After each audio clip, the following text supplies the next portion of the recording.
through the firewall, into the database, getting the answer back is trivial. We figured out how to optimize this. And it's not in the last mile. Again, it's a fraction of a second because that end user's already on the internet. They've got broadband connection. They can make their query and throw it into the middle very quick. Virtually the entire problem sits in the public internet in the middle. So here we have a little over 8-second response time. Almost 8 seconds of that is the transfer time in the middle. The reason is latency, throughput, and all these darn round trips of chatty web-based applications. And it's just a fundamental piece of the architecture that we've all built in. You can solve this problem with optimization and overlay. This is a little bit the shameless pitch part of my presentation, so excuse me. But let me explain what we do here. So the Akamai model is to deploy not billions of servers yet, but about 50,000 of them in 2,000 locations in 70 countries. So we already have a node that's close to virtually every first mile to the data center and virtually every last mile end user. And in real time, we understand air traffic control for the internet. So we understand where the congestion is and which routes are good and which are lousy at any given second. And we create effectively private tunnels across the public internet and route through and among our servers from one end to the other and back again. Then we also optimize TCP, which is not really a high-performing protocol, and dramatically improve throughput and cut down the latency. And then we do something we call prefetching, and in this case, it takes almost all the lost time out of the middle.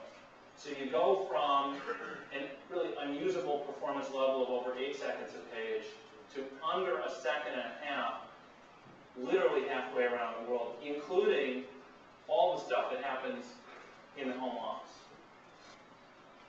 So we've taken the response time from over 8 seconds to under a second and a half and wiped out most of the round trips through the technologies that have been deployed.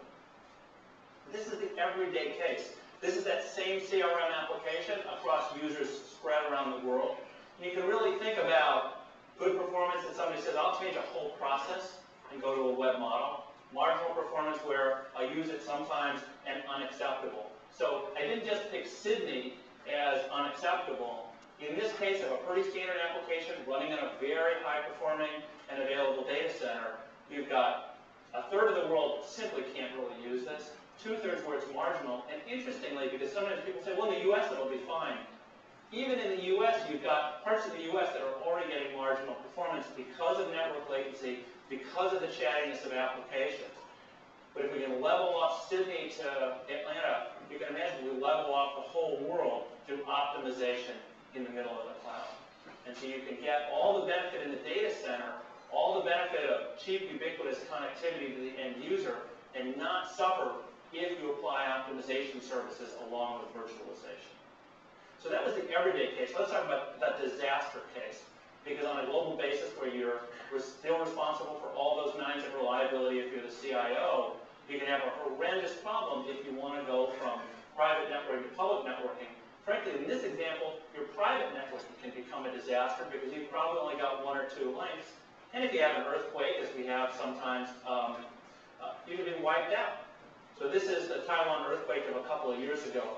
Created huge spike in performance, way beyond acceptable, including 8 hours when many, many, many users simply thought the internet didn't exist. And this went on for days, because this is day by day across half of December and January. So this didn't self-heal very quickly, and even past the total outage, you had days of major enterprises who were disconnected in the US to their suppliers in Asia. Interestingly, our users had almost no perceived difference because optimization services and overlay routing on the internet still allow you to connect the endpoints by simply picking real new paths in real time and routing around. So we had almost no even perceptible change in performance and certainly no disconnection. So for a number of customers who are running centrally hosted applications, because ultimately these databases come back to 1 or 2 locations to global users, and you can measure no real change where people with both private networking or just a dedicated pipe to the internet simply had no use case for days and days on end. So we've replaced that private networking to networking that's already in place. Every one of these locations is already connected to the internet. And in the Akamai case, with tens of thousands of servers deployed in 70 countries, we already have a node near the first mile and near the last mile, and it allows us to pick a new real-time route. I mentioned earlier that our system responds to 300 billion requests a day, so 7-8 million requests a second means at any one point, our mapping system has a great idea of where real-time congestion is, where poor performance is, can measure the response time and meet an SLA, and continuously keep that line at the bottom in the acceptable range. So let's talk about a few examples of putting cloud computing to work, and think about those three layers where it's either infrastructure as a service, the platform as a service, or ultimately SaaS, or software as a service. And how you can go from this idea of private to public networking and take advantage of the efficiencies that you get in any of those three layers. So we'll do three examples. So we've got a user in a remote office somewhere, and in this case, the website, the applications, even the database runs completely separate and disconnected from the home office or the centralized infrastructure. So you've got a remote user that makes a query, thinking he or she's just making it to the web. It talks to an edge server. It can go to net storage, which is a virtualized storage service, do computation at the edge. In this case, one of our customers is running J2EE in the edge server, run the logic, and return the query close by to the end user. So the end user, this is a completely on-demand service. It's completely virtualized. All they did was connect to the internet, put in a URL and probably a username and password, and they don't know if they're connected to an edge server or halfway around the world. The routing is handled to go to virtualized storage. In this case, it's storage we run as a service, but it could be any third party, or it could be the company's own host data center, and they get rapid response.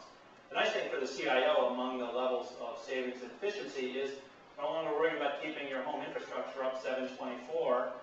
The end user thinks your application always runs. They never know if you're home or away.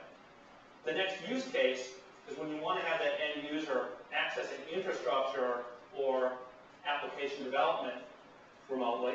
This could be a mobile user. They can be in one city one day, another somewhere else. They connect to a different edge server. They get routed in real time through the core of the internet across many different service providers, and can access infrastructure and development in one or multiple locations. And the third use case, if you think of those three layers, is software as a service, where they're really accessing functionality provided by a third party in a location that's completely virtual to them. They have no idea where it is. It's simply a URL. We use the same model to connect an end user to an edge server, to route through the internet, to go to wherever that application is hosted and send a response quickly. And that software as a service can run on a complete stack where they're getting platform and application functionality and infrastructure from a third party, or it can be a company's own infrastructure running software as a service and making it available to any number of customers remotely. So finally, in summary, if you think about this idea of putting cloud computing to work, it has to be done across the internet. You have to have ubiquitous connectivity at low cost with a protocol that you always know you can speak. It has to go through outsourced infrastructure that's highly scalable, on-demand, and metered, with a level of reporting, insight, and security that the CIO would say, I recognize that's what I have at home. And if you do that, you can regularly go from a SaaS offering without optimization to huge gains with optimization and take all that network efficiency out of the picture.